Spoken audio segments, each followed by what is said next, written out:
Welcome to T-SAT. This is Bhushan Govindula. ఈరోజు మనం modern తెలంగాణలో భాగంగా ఆర్య సమాజ్. సో ఈ ఆర్య సమాజ్ యొక్క పాత్ర ఏంటి?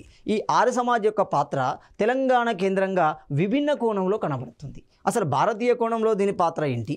ఏ రూపంలో, ఏ నేపథ్యంలో, ఏ కారణాల నేపథ్యంలో అది ఏర్పడింది? మరి తెలంగాణ సమాజానికి అది అందించిన సేవ, ఇక్కడ ఒక సేవ అనేది అత్యధికంగా వస్తుంది. ఏంటి? రాజకీయపరమైన చైతన్యాన్ని కూడా కలిగిస్తుంది. సాధారణంగా అది భారతీయ సమాజంలో హిందూ సామాజిక వ్యవస్థలో ఉన్న కొన్ని అంశాలని సవరించే క్రమంలో హిందూ మత ఉద్ధరణ ప్రధాన ధ్యేయంగా అది ఏర్పడింది.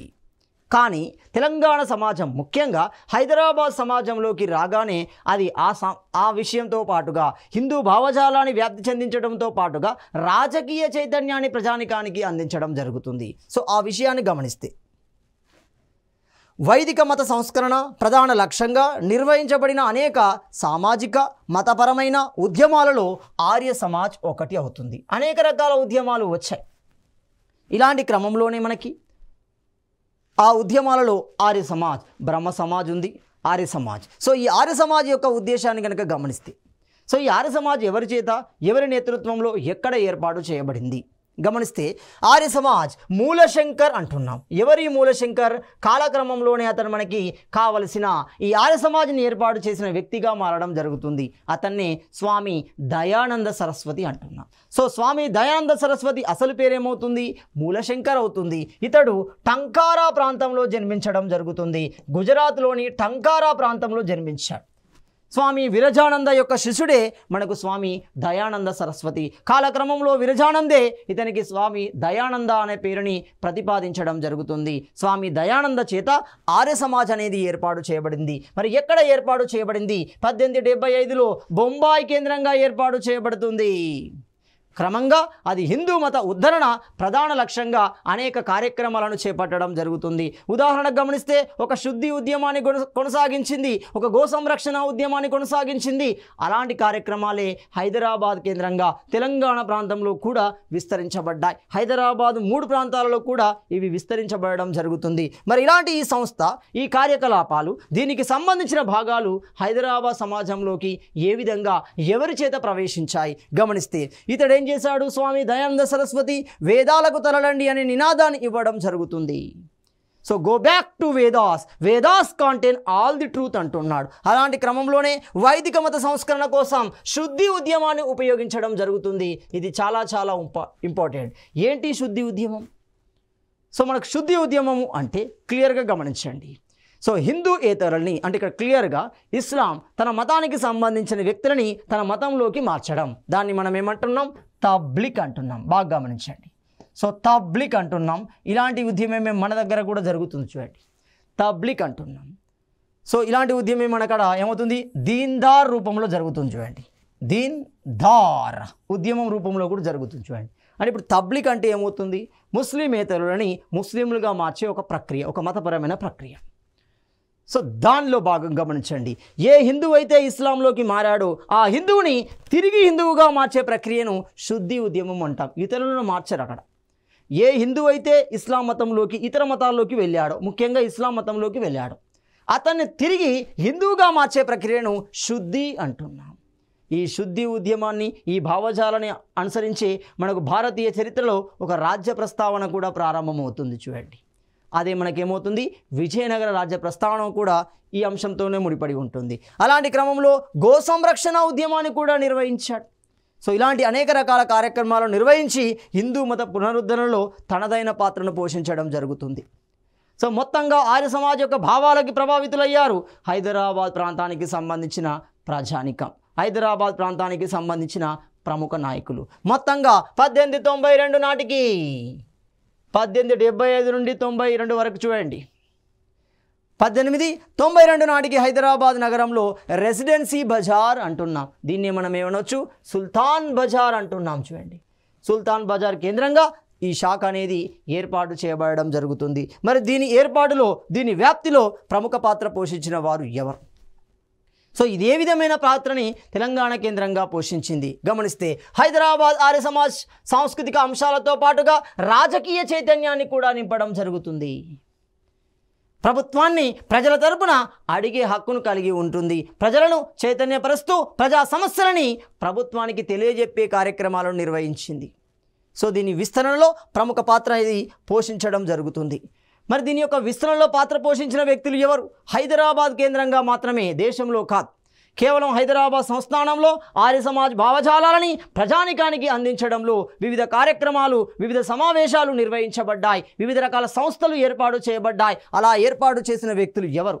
ఒకరు గమనిస్తే మహాత్మా నారాయణ స్వామి అంటున్నాం. Very very important person. Mahatma Narayana Swami, Keshavrao Koratkar అంటున్నాము. వివేకవర్ధిని స్కూల్ రావడంలో ప్రముఖ పాత్ర పోషించింది కేశవరావు కోరాట్కరే. పండిట్ నరేంద్రజీ అంటున్నాం. చూడండి, ఈ పండిట్ నరేంద్రజీ ఏమవుతున్నాడు? క్లియర్గా గమనిస్తే ఆర్య సమాజ్ భావాలని తెలంగాణ కేంద్రంగా హైదరాబాద్ సమాజంలో వ్యాప్తి చేసిన వ్యక్తుల్లో క్రియాశీలక వ్యక్తి పండిట్ నరేంద్రజీ. ఇతని గురించే కాళోజీ ఒక స్టేట్మెంట్ ఇవ్వడం జరుగుతుంది వరంగల్ సమావేశం సందర్భంగా. పండిట్ నరేంద్రజీ వరంగల్ ప్రాంతాన్ని సందర్శించిన సందర్భంలో కాళోజీ ఇతన్ని ఉద్దేశించి ఒక స్టేట్మెంట్ ఇవ్వడం జరుగుతుంది. ధైర్యం లేని దద్దమ్మలకి ధైర్యం ఇవ్వడానికి వచ్చాడు ఈ నరేంద్రజీ. అంటే ఎంతటి ప్రజానికానికి మద్దతుగా ఉన్న వ్యక్తో అర్థమవుతుంది. అదేవిధంగా నాలుగో వ్యక్తి పండిట్ వినాయకరావు విద్యాలంకార్ అంటున్నాం. ఐదో వ్యక్తి దామోదర్ సాత్వలేకర్ అంటున్నాం. ఆరో వ్యక్తి స్వామి శ్రద్ధానంద అంటున్నాం. ఏడో వ్యక్తి అఘోరనాథ చటోపాధ్యాయ అంటున్నాం. Very very important. ఇతడు హైదరాబాద్ సంస్థానానికి చెందని వాడైనప్పటికీ హైదరాబాద్ సమాజంలో మిళితమై ఉన్నాడు. ఇతడు ఎవరు? బెంగాల్ ప్రాంతానికి సంబంధించిన వ్యక్తి. నిజాం కాలేజీకి మొట్టమొదటి ప్రిన్సిపల్గా పనిచేసిన వ్యక్తి అఘోరనాథ చటోపాధ్యాయ. ఎవరితడు? సరోజిని నాయుడు యొక్క తండ్రి. అదేవిధంగా సరోజిని నాయుడు యొక్క తండ్రి మనకి అఘోరనాథ చటోపాధ్యాయ అంటున్నాం. జయసూర్య నాయుడు గమనించండి, తాత అవుతాడు ఇక్కడ. సో ఈ అఘోరనాథ చటోపాధ్యాయ వందే మాతరం రామచంద్రారావు అంటున్నాం. ఇక్కడ వందే మాతరం అనేది పేరు కాదు, ఆ వందే మాతరం నినాదాన్ని ఉపయోగిస్తున్నాడు. సో వందే మాతరం రామచంద్రారావు. ఆదిపూడి సోమనాథరావు. ఈ ఆదిపూడి సోమనాథరావు ఏం చేశాడు? సత్యార్థ ప్రకాశికని తెలుగులోకి అనువదించడం జరుగుతుంది. నారాయణరావు పవార్ అంటున్నాం. Very very important person. Arya సమాజానికి అనుబంధ శాఖ అయిన క్రాంతికార్ సభలో మెంబర్ ఎవరు? నారాయణ్ పవార్. ఏడో నిజాంపై బాంబు దాడి చేయడంలో క్రియాశీలక నిందితుడు అవుతున్నాడు. ఇతనితో పాటుగా గండయ్య ఉంటున్నాడు. ఇతనితో పాటుగా జగదీష్ ఉంటున్నాడు. ఇతనితో పాటుగా ఏడవ నిందితుడిగా గుర్తించబడిన కొండ లక్ష్మణ బాపూజీ ఉండడం జరుగుతుంది. ఇలా దాదాపు 10కి పైగా ముఖ్యమైన నాయకులు హైదరాబాద్ కేంద్రంగా, హైదరాబాద్ సంస్థానంలో ఆర్య సమాజ్ భావాలని వ్యాప్తి చేయడం జరిగింది. మరి ఏ రూపంలో వ్యాప్తి చేశారు? సో ఆ వ్యాప్తి చేసే క్రమంలో ఏ రకమైన విధానాలను ఉపయోగించడం జరుగుతుంది గమనిస్తే, హైదరాబాద్ ఆర్య సమాజ్ మొదటి అధ్యక్షుడు అంటే 1892 నాటికి సుల్తాన్ బజార్లో ఏర్పాటు చేయబడిన ఆర్య సమాజ్కి మొట్టమొదటి అధ్యక్షుడు ఎవరు? పండిట్ కమల్ ప్రసాద్ జీ మిశ్రా అంటున్నాం. పండిట్ కమల్ ప్రసాద్ జీ మిశ్రా అంటున్నాం. కార్యదర్శి ఎవరు? లక్ష్మణ్ దేశీయుడు అంటున్నాం కార్యదర్శి. క్రమంగా ఎక్కువ కాలం ఆర్య సమాజ్కి అధ్యక్షుడిగా కొనసాగిన వ్యక్తి కేశవరావు కోరాట్కర్ అంటున్నాం. ఎప్పటి వరకు కొనసాగాడు? దాదాపుగా 1932 వరకు కొనసాగాడు. ఎక్కువ కాలం ఇతడు అధ్యక్షుడిగా కొనసాగడం జరుగుతుంది. సో ఆర్య సమాజ్ 1934లో వేదిక్ ఆదర్శ్ అనే పత్రికను ఏర్పాటు చేసింది. సో ఈ వేదిక్ ఆదర్శ్, సో వేదిక్ అంటే వేదం, ఆర్య సమాజంలో సృష్టించబడింది. సాధారణంగా మనకు చరిత్రలో 4 వేదాలు ఉంటున్నాయి. ఋగ్వేదం ఉంటుంది, యజుర్వేదం ఉంటుంది, సామవేదం ఉంటుంది, అథర్వణ వేదం ఉంటుంది.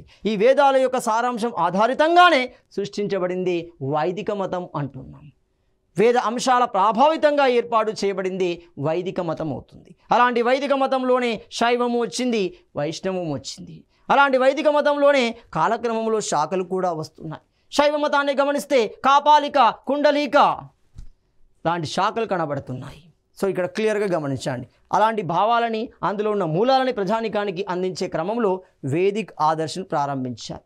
మరి ఈ వేదిక్ ఆదర్శ్ పత్రిక ఏ భాషలో ప్రవేశపెట్టబడింది గమనిస్తే ఉర్దూ వారపత్రికగా ఇది పిలువబడుతుంది. ఉర్దూ వారపత్రికగా పిలుస్తున్నాం. దీనిని 1935లో నిలిపివేయడం జరిగింది. ఎందుకు నిలిపివేశారు? ఇది హిందూతత్వ భావాలని హైదరాబాద్ ప్రజానికానికి తెలియజేస్తుంది. హైదరాబాద్ కేంద్రంగా మెజారిటీ సభ్యులైన హిందువుల పట్ల అది పోరాటాలను నిర్వహిస్తుంది. మైనారిటీలైన ముస్లింలు పరిపాలకులుగా ఉంటున్నారు. మెజారిటీలైన హిందువులపై అనేక దౌర్జన్యాలని, అనేక వివక్షాపూరిత కార్యక్రమాలను కొనసాగిస్తున్నారు. ముఖ్యంగా తబ్లిక్ విధానం ప్రకారం అనేక మంది బలహీన వర్గాలైన హిందువులని ఇస్లాం మతంలోకి మార్చడం జరుగుతుంది. సో ఇలాంటి కార్యక్రమాలని, సంఘటనల్ని అది ధైర్యంగా ఎదుర్కోవడం జరుగుతుంది. వ్యాసాల రూపంలో ప్రజానికాన్ని, యువతను ప్రేరేపించడం జరుగుతుంది. ఈ విషయాలను గమనించిన ఆనాటి నిజాం ఎవరున్నారు? 1935 అనగానే మనకి 7వ నిజాం అంటున్నాం. 7వ నిజాం యొక్క కాలం ఏంటిది? 1911 నుండి 1948 కాలాన్ని 7వ నిజాం కాలంగా పిలుస్తున్నాం. కాబట్టి 7వ నిజాం దాని మీద నిషేధాజ్ఞలు విధించడం జరిగింది. దీంతో 1935 నాటికి వేదిక్ ఆదర్శ్ అనే ఉర్దూ వారపత్రిక నిలిపివేయడం జరుగుతుంది. మరి ఇలాంటి ఈ ఆర్య సమాజ్ హైదరాబాద్ కేంద్రంగా ఏ విధమైన చైతన్యాన్ని నింపింది గమనిస్తే ఓం పతాకాన్ని వివిధ ప్రదేశాలలో ఎగరవేసింది. ఓం పతాకం ఏమవుతుంది? ఆర్య సమాజానికి సంబంధించిన సింబల్. సో హిందూ తత్వానికి, హిందూ మతానికి అది ప్రతీకగా పిలువబడే ఓం పతాకాన్ని ఎగరవేస్తూ వివిధ రకాల ప్రాంతాలలో ప్రజా చైతన్యాన్ని నింపడం జరుగుతుంది. నిజాం కాలంలో నిర్వహించబడిన తబ్లిక్ మత విధానాన్ని వ్యతిరేకిస్తుంది. మత విధానాన్ని వ్యతిరేకించి శుద్ధి ఉద్యమాన్ని కొనసాగించడం జరిగింది. ఎవరైతే ఈ తబ్లిక్ విధానం ప్రకారం ఏ హిందువు అయితే ఇస్లాంలుగా మార్చబడ్డాడో ఆ హిందువుని తిరిగి హిందూ మతంలోకి తీసుకువచ్చే చర్యలు చేపట్టారు. క్రమంగా 1938 అక్టోబర్ 24న క్రమంగా దీని కార్యకలాపాల మీద, దీని యొక్క కార్యక్రమాల మీద, సమావేశాల మీద 7వ నిజాం నిషేధాజ్ఞలు విధించడం జరిగింది.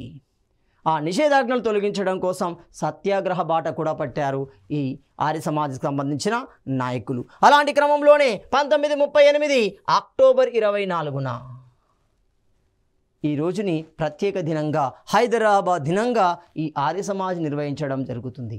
అంటే ఆర్య సమాజ్ నిర్వహించిన కార్యక్రమాలలో ఓం పతాకాన్ని ఎగరవేయడం, శుద్ధి ఉద్యమాన్ని కొనసాగించడం, హైదరాబాద్ దినోత్సవాన్ని నిర్వహించడం ద్వారా ప్రజలలో హిందూ భావజాలాలని ఏమవుతుంది? తట్టి లేపడం జరుగుతుంది.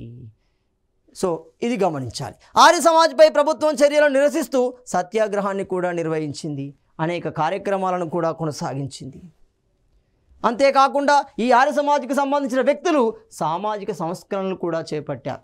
ప్రజానికంలో చైతన్యం నింపాలి అంటే విద్య ఒక్కటే మార్గమని భావించారు. ఆ విద్యను అందించే ప్రయత్నం కూడా చేయడం జరిగింది ఆర్య సమాజ్ నుండి. అది మొదటి ప్రయత్నం, బాగా గమనించండి. అంటే ఆర్య సమాజ్ సామాజిక సంస్కరణలతో పాటు సమాజంలోని ప్రజానికాన్ని చైతన్యపరిచే, ప్రజానికాన్ని తెలివిపరిచే విద్యను కూడా అందించడం జరుగుతుంది. మరి అలాంటి విద్యను అందించిన వ్యక్తుల్లో గమనిస్తే 1906 ఆర్య సమాజ్కు చెందిన కేశవరావు కోరాట్కర్ అంటున్నాం, గణపతి హార్డికార్, వామనరావు నాయక్ ఇలాంటి వ్యక్తులు కలిసి వివేకవర్ధిని పాఠశాలను ఏర్పాటు చేశారు. అది ఇప్పటికీ కనబడుతుంది. సుల్తాన్ బజార్, కోటి ప్రాంతాలు గమనించండి. మనకు వివేకవర్ధిని పాఠశాల ఇప్పటికీ కనబడుతుంది, గమనించాలి. అదేవిధంగా 1940 జూలై 29న హైదరాబాద్ కేంద్రంగా కేశవ మెమోరియల్ విద్యా సంస్థను ఆర్య సమాజ్ సభ్యులు ఏర్పాటు చేశాడు.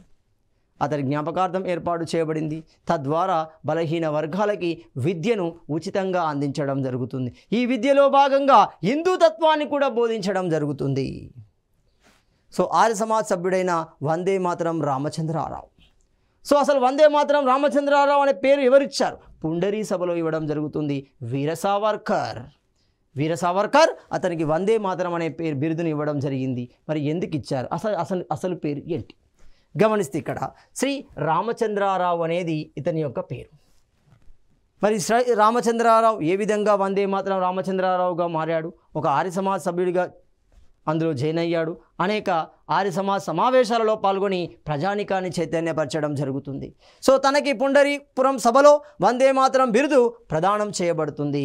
ఇతడు తెలంగాణ కాలాపనిగా పిలిచే మహబూబ్ నగర్ జిల్లాలోని మామునూర్ జైల్లో నిర్బంధించబడ్డాడు. అంటే ఆర్య సమాజ్ శాఖ యొక్క కార్యక్రమాలు నిర్వహించే క్రమంలో, నిజాం వ్యతిరేక ఉద్యమాలు నిర్వహించే క్రమంలో ప్రజా చైతన్యాన్ని నిర్వహిస్తున్నాడు, ఉద్యమాలు నిర్వహిస్తున్నాడు, ఆందోళనలు నిర్వహించడం జరుగుతుంది. అలాంటి క్రమంలో ఇతడు అరెస్టు చేయబడి మామనూరు జైల్లో నిర్బంధించబడడం జరిగింది. ఈ మామనూరు జైలుని ఒక రకంగా తెలంగాణ కాలాపని జైలు అంటాం. అది అండమాన్ నికోబార్లో కనబడుతుంది చూడండి. సో ఈ కాలాపని జైలుగా పిలవడం జరుగుతుంది. ఈ సందర్భంలో అరెస్టు చేసి జైల్లో నిర్బంధించే సందర్భంలో వందే మాతర నినాదాన్ని ఉపయోగించాడు. ఎంత కొట్టినా ఇబ్బంది పెట్టినా అతడు వందే మాతరాన్ని ఉపయోగించడం జరుగుతుంది. అంటే వందే మాతరం పట్ల, జాతీయోద్యమం పట్ల, జాతీయ భావాల పట్ల అతడు ఎంత మక్కువను కలిగి ఉన్నాడో అర్థమవుతుంది. కాబట్టి ప్రజల చేత క్రమంగా అతడు వందే మాతరం రామచంద్రారావుగా పిలువబడ్డాడు. అలాంటి వందే మాతరం అనేది పుండరీపురం సభలో వీర సావర్కర్ ఈ బహుమానంగా అందించడం జరుగుతుంది. ఆ తర్వాత అతడు క్రమంగా వందే మాతరం రామచంద్రారావుగానే పిలువబడుతున్నాడు. అంతేకాకుండా వందే మాతరం రామచంద్రారావు ఆపరేషన్ పోలో సందర్భంలో అత్యంత కీలకమైన విషయాలని భారత ప్రభుత్వానికి అందించడం జరిగింది. సో ఇలాంటి కీలకమైన విషయాలని 7వ నిజాం గోవా నుండి పోర్చుగీసు వారికి సంబంధించిన గోవా ప్రాంతం నుండి ఆయుధాలను ఏ విధంగా స్మగ్ల్ చేస్తున్నాడు, ఏ విధంగా సమకూర్చుకుంటున్నాడు, దానికి సంబంధించిన రహస్య ఒప్పందాలు ఎవరితో నిర్వహిస్తున్నాడు, ఆయుధాలు తయారు చేయడానికి పరిశ్రమలు ఎక్కడ ఏర్పాటు చేసుకుంటున్నాడు, అందులో ఎలాంటి ఆయుధాలు తయారు చేసుకుంటున్నాడు, అతని దగ్గర అప్పటి వరకు ఎంత ఆయుధం ఉంది, అలాంటి మొత్తం కీలకమైన సమాచారాన్ని ఎప్పటికప్పుడు నెహ్రూకి, ఎప్పటికప్పుడు భారతీయ ప్రభుత్వానికి తెలియజేశాడు వందే మాతరం రామచంద్రారావు. ఇతనికి సహకరించింది రామారావు, నరసింగారావు, రామచంద్రరావు. ఈ ముగ్గురు ఎప్పటికప్పుడు ఈ కీలక సమాచారాన్ని భారత ప్రభుత్వానికి చేరవేయడం జరిగింది. అంటే ఒక రకంగా హైదరాబాద్ సంస్థానం భారతీయ యూనియన్లో కలవడంలో అత్యంత కీలక సమాచారం ఇచ్చిన వ్యక్తులు వీళ్ళను భావించవచ్చు. ఇలాంటి క్రమంలోనే ఈ ఆర్య సమాజ్ శాఖకు సంబంధించిన పండిట్ నరేంద్రజీ ప్రజలలో ఆర్య సమాజ్ భావాలని, హిందూతత్వ భావాలని ఏ విధంగా ప్రేరేపించగలిగాడు, ప్రేరేపణ కోసం ఏ విధమైన విధానాలను అనుసరించాడు గమనిస్తే 1936లో నగర కీర్తనల కార్యక్రమాన్ని కొనసాగించాడు. తద్వారా హిందూ భావజాలం, హిందూ తత్వం యొక్క గొప్పదనాన్ని ప్రజానికానికి తెలియజేసే ప్రయత్నం చేశాడు. అంతేకాకుండా హవానా కుండ మూలాలను నిర్వహించడం జరుగుతుంది. హవానా కుండలి అంటున్నాం. సో ఈ హవానా కుండలి నగర కీర్తనల ద్వారా ప్రజానికాన్ని చైతన్యపరిచిన వ్యక్తి పండిట్ నరేంద్రజీ అవుతున్నాడు. అంతేకాకుండా ఆర్య సమాజ్ ఆధ్వర్యంలో శుద్ధి కార్యక్రమాలను కొనసాగించినందుకు గాను బాలకృష్ణ శర్మ, నిత్యానందలపై దేశ బహిష్కరణ శిక్ష కూడా విధించబడడం జరిగింది. ఏ సందర్భంలో 1894లోనే చూడండి, ఏర్పాటు చేసిన 2 సంవత్సరాలకే ఈ శిక్ష జరుగుతుంది. సో పండిట్ నరేంద్రజీ వరంగల్ ప్రాంతాన్ని సందర్శించినప్పుడు కాళోజీ ఈ విధంగా ప్రకటించడం జరుగుతుంది. ఏ విధంగా స్టేట్మెంట్ ఇచ్చాడు? ధైర్యం లేని దద్దమ్మలకి ధైర్యం చెప్పగా వచ్చాడు ఈనాడు. అదే క్రమంలో పండిట్ నరేంద్రజీ నిజాం రాజ్యం గురించి తనదైన స్టేట్మెంట్ ఇస్తున్నాడు. అందులో మొట్టమొదటి స్టేట్మెంట్ గమనిస్తే హైదరాబాద్ రాజ్యం ఒక సువిశాల చెరసాల అంటున్నాడు. రైట్, ఇతనిపై రాజద్రోహం నేరం మోపబడింది, బహిష్కరణ చేయడం, జైల్లో నిర్బంధించబడ్డాడు పండిట్ నరేంద్రజీ. ఆర్య సమాజ సభ్యులైన బొలుసుగోడు ఆచారి ఎవరిక్కడ? వరంగల్ కేంద్రంగా గమనించాడు. అదే క్రమంగా ఆర్య సమాజ్ భావాలు తెలంగాణ ప్రాంతంలో, హైదరాబాద్ సమాజంలో విస్తృతం చేయబడుతున్నాయి. ఇలాంటి క్రమంలోనే వరంగల్ కేంద్రంగా బొలుసుగోడు ఆచారి బత్తిని మొగులయ్య గౌడ్. సో బొలుసుగోడు ఆచారి ఏర్పాటు చేసింది సాధనాగండి వ్యాయామశాల అంటున్నాం. అతని మరణానంతరం ఈ వ్యాయామశాలను విస్తృతపరిచిన వ్యక్తి బత్తిని మొగులయ్య గౌడ్ అంటున్నాం. మీరు తెలంగాణ ఉద్యమ సందర్భాలలో ఇక్కడ సమావేశాలు కూడా నిర్వహించబడతాయి చూడండి. సో అలాంటి బత్తిని మొగులయ్య గౌడు సాధనాగండి వ్యాయామశాలలను విస్తృతం చేశాడు, యువతని చైతన్యపరచడం జరుగుతుంది. 1929లో హైదరాబాద్ సంస్థానంలోని కన్నడ ప్రాంతం నందు సిద్దికి దీన్దార్, అందుకే దాన్ని దీన్దార్ ఉద్యమం అంటున్నాం. మరి కన్నడ ప్రాంతానికి సంబంధించి ఈ దీన్దార్ ఉద్యమం యొక్క ఉద్దేశం ఏంటి? ఎవరు ప్రారంభించారు? సిద్దికి దీన్దార్ ప్రారంభించడం జరుగుతుంది. మరి దీని యొక్క ఉద్దేశం ఏంటి? ఏమని చెప్తున్నాడు? నేను వీరశైవ మత స్థాపకుడైన బసవేశ్వరుని యొక్క అవతారం అని పేర్కొనడం జరుగుతుంది. అంటే క్రమంగా హిందువులని ముస్లింలుగా మార్చే ప్రయత్నం చేస్తున్నాడు. అసలు వీరశైవ మతాన్ని ప్రారంభించిన వ్యక్తి ఎవరు? వారినే మనం తెలంగాణలో ఏమంటున్నాం? లింగాయత్స్ అంటున్నాం. సో అలాంటి వీరశైవ స్థాపకుడైన బసవేశ్వరుని యొక్క అవతారంగా ఆ సిద్దికి దీన్దార్ చెప్పడం జరుగుతుంది. అంతేకాకుండా ఈ లింగాయత్ సాంప్రదాయమే ఆధునిక రూపం ఇస్లాం మతం అంటున్నాడు. అంటే ఆ లింగాయతే కాలక్రమంలో ఇస్లాంగా మారింది. కాబట్టి హిందువులారా మీరు ఇస్లాం మతంలోకి రండి అని చెప్పడం ఇండైరెక్ట్గా. అంటే ఇండైరెక్ట్గా మతాన్ని ప్రోత్సహిస్తూ మత మార్పిడిని ప్రోత్సహించే కార్యక్రమమే ఈ దీన్దార్ ఉద్యమం అంటున్నాం. హిందువులను ఇస్లాం మతంలోకి మార్చే ప్రయత్నం చేశాడు. దీనిని వ్యతిరేకిస్తూ శుద్ధి ఉద్యమం ఆర్య సమాజ్ ఆధ్వర్యంలో గొప్పగా నిర్వహించబడింది. అనేక మంది హిందువులు ఇస్లాంలుగా మారకుండా అడ్డుకట్ట వేయబడడం జరిగింది. ఆర్య సమాజ్ నల్గొండ కేంద్రంగా ఉపదేశిక్ విద్యాలయాలను ఏర్పాటు చేసింది. సో ఈ ఉపదేశిక్ యొక్క ఉద్దేశం ఏంటి? ఆర్య సమాజ్ యొక్క భావాలను తెలియజేయడం, హిందూతత్వ భావాలని యువతకు తెలియజేయడమే మనకి ఉపదేశిక్ విద్యాలయాల యొక్క ప్రాముఖ్యత. ఆర్య సమాజ్ తన 6వ వార్షిక సమావేశం నందు ఒక ప్రత్యేక తీర్మానం కూడా చేసింది. దానికి సంబంధించి ఆమోదం కూడా వచ్చింది. ఆ తీర్మానం ఏంటి అంటే హైదరాబాద్ సంస్థానం ఇండియన్ యూనియన్లో చేరాలి, బాధ్యతాయుత ప్రభుత్వాన్ని ప్రవేశపెట్టాలి. సో ఇలాంటి అనేక తీర్మానాలు చేసి తనదైన రాజకీయ ప్రస్థానాన్ని కూడా ప్రారంభించింది ఆర్య సమాజ్. ప్రజలకి రాజకీయపరమైన చైతన్యాన్ని కలిగించడంలో తనదైన ప్రస్థానాన్ని కలిగి ఉంది. సో ఆర్య సమాజ్ అనేక సేవా కార్యక్రమాలను కూడా నిర్వహించింది. సో ఇప్పటి వరకు మనం ఏం గమనించాం? సమాజంలోని సామాజిక సమస్యలను ప్రస్తావిస్తూ వాటి యొక్క పరిష్కారాలను తీసుకొచ్చింది. అలాంటి క్రమంలోనే విద్యను అందించడం కోసం విద్యాలయాలను ఏర్పాటు చేసింది. అలాంటి క్రమంలోనే హిందూ మతం యొక్క గొప్పతనాన్ని తెలియజేస్తూ వివిధ కార్యక్రమాలను అనగా నగర కీర్తనలు కానీ హవానా కుండలి వంటి కార్యక్రమాలను నిర్వహించింది. ఉపదేశి కార్యాలయాలను ఏర్పాటు చేయడం ద్వారా వేద విద్య యొక్క సారాంశాన్ని, దాని యొక్క కార్యక్రమాల యొక్క సారాంశాన్ని తెలియజెప్పే ప్రయత్నం చేసింది. అంతేకాకుండా సామాజిక కార్యక్రమాలలో భాగంగా సేవా కార్యక్రమాలు కూడా చేసింది. మరి ఇలాంటి సందర్భంలో చేసింది గమనిస్తే 1921 మోప్లా తిరుగుబాటు అంటున్నాం. ఎక్కడ? మలబార్ కేంద్రంగా జరుగుతుంది. అలీ మస్లియార్ ఆధ్వర్యంలో అరబ్ నుండి ఇక్కడ కేరళ కేంద్రంగా స్థిరపడిన పేద ముస్లింలనే మనము మోప్లాలు అంటున్నాం. అక్కడి భూస్వాముల యొక్క దోపిడీ విధానాలను వ్యతిరేకిస్తూ అలీ మస్లియార్ ఆధ్వర్యంలో మోప్లా తిరుగుబాటు అనేది జరుగుతుంది. అప్పుడే జాతీయోద్యమంలో సహాయ నిరాకరణ ఉద్యమం జరుగుతుంది. సో ఇలాంటి సందర్భంలో ఎవరైతే మోప్లా తిరుగుబాటు సందర్భంలో వారికి సహాయాన్ని అందించింది. అదేవిధంగా రెండోది రజాకార్ల అరాచకాల వల్ల అనేక మంది హిందువులు హైదరాబాద్ ప్రాంతాన్ని వదిలి మిగిలిన ప్రాంతాలకు వెళ్ళే ప్రయత్నం చేస్తున్నారు. అంటే వలసలు వెళ్ళే ప్రయత్నం చేయడం జరుగుతుంది. అలాంటి సందర్భంలో అలాంటి వారికి ఆర్థిక సహాయాన్ని అందించింది. వారిని హైదరాబాద్లో మీకు మేమున్నాము అనే భరోసాను కల్పించడం జరిగింది. రెండో కార్యక్రమం. సో ఇలా ఆర్య సమాజ్ ఇక్కడ హైదరాబాద్ సంస్థానంలో తనదైన ప్రస్థానాన్ని కలిగి ఉంది. మరి ఇలాంటి సందర్భంలోనే మరో సంస్థను గమనిస్తే బ్రహ్మ సమాజ్ అంటున్నాం. మరి ఏంటి బ్రహ్మ సమాజ్? సో బ్రహ్మ సమాజ్ ఎవరి చేత ఏర్పాటు చేయబడుతుంది? రాజా రామ్మోహన్ రాయ్ చేత ఏర్పాటు చేయబడుతుంది. బెంగాల్ సాంస్కృతిక పునర్జీవ పితాగా పిలువబడుతున్నాడు. భారతదేశ సాంస్కృతిక పునర్జీవ పితాగా పిలువబడుతున్నాడు రాజా రామ్మోహన్ రాయ్.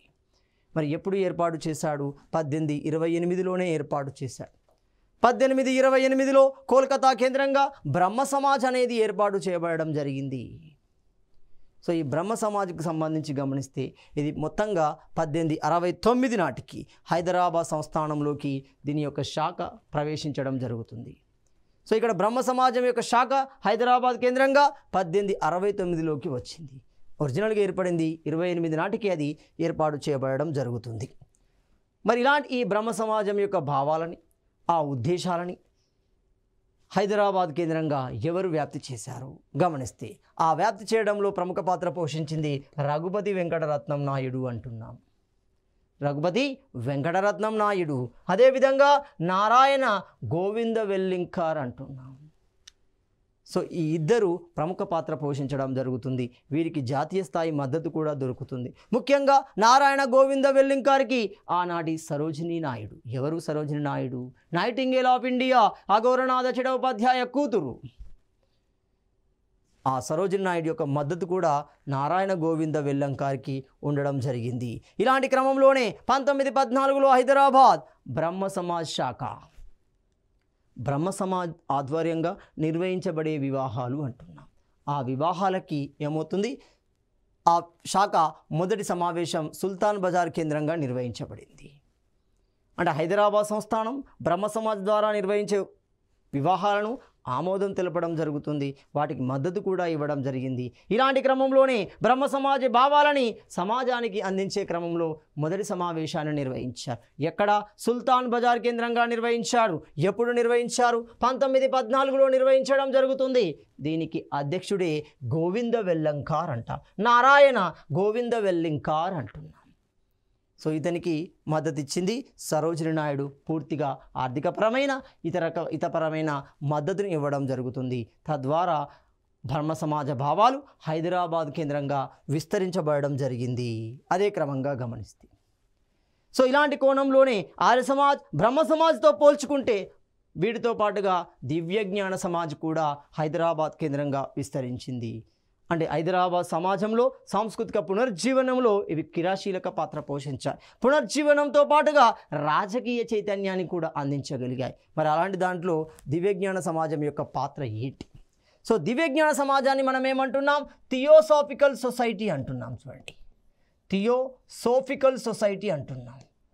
ఈ థియోసాఫికల్ సొసైటీని మనము దివ్యజ్ఞాన సమాజము అంటున్నాం. ఎప్పుడు ఏర్పడింది? 1875 నాటికి న్యూయార్క్ కేంద్రంగా ఏర్పాటు చేయబడుతుంది. ఎవరి చేత? Madam Blavatsky, colonel Olcott, William Quan Judge, ఈ ముగ్గురు ఉంటున్నారు.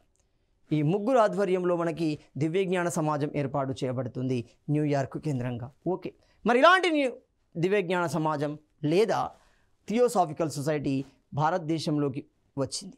అలా భారతదేశంలోకి రావడంలో క్రియాశీలక పాత్ర పోషించింది. భారతదేశంలో దివ్యజ్ఞాన భావాలని వ్యాప్తి చేయడానికి అధ్యక్షురాలుగా నియమించబడింది ఆనీ బెసెంట్.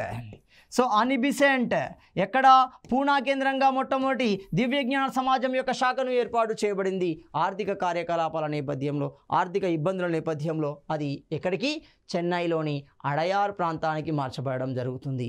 దక్షిణ భారతానికి దగ్గరికి వచ్చింది. అంటే హైదరాబాద్కి పక్కనే మద్రాస్. క్రమంగా దివ్యజ్ఞాన సమాజం యొక్క ప్రభావం కూడా హైదరాబాద్ సమాజంపై స్పష్టంగా కనబడుతుంది. సో ఇక్కడ గమనించండి, హైదరాబాద్ కేంద్రంగా దీని యొక్క శాఖ 1882లో మనకి చాదర్ఘాట్ కేంద్రంగా ప్రారంభించబడడం జరుగుతుంది. సో ఇలా హైదరాబాద్ కేంద్రంగా సామాజిక సాంస్కృతిక పునర్జీవనంతో పాటుగా రాజకీయ చైతన్యంలో ఇటు ఆర్య సమాజ్, ఇటు బ్రహ్మ సమాజ్, ఇటు దివ్యజ్ఞాన సమాజాలు కూడా తమ వంతు పాత్రని పోషించాయి. సో తదుపరి అంశాన్ని మనము తదుపరి వీడియోలో చర్చించుకుందాం.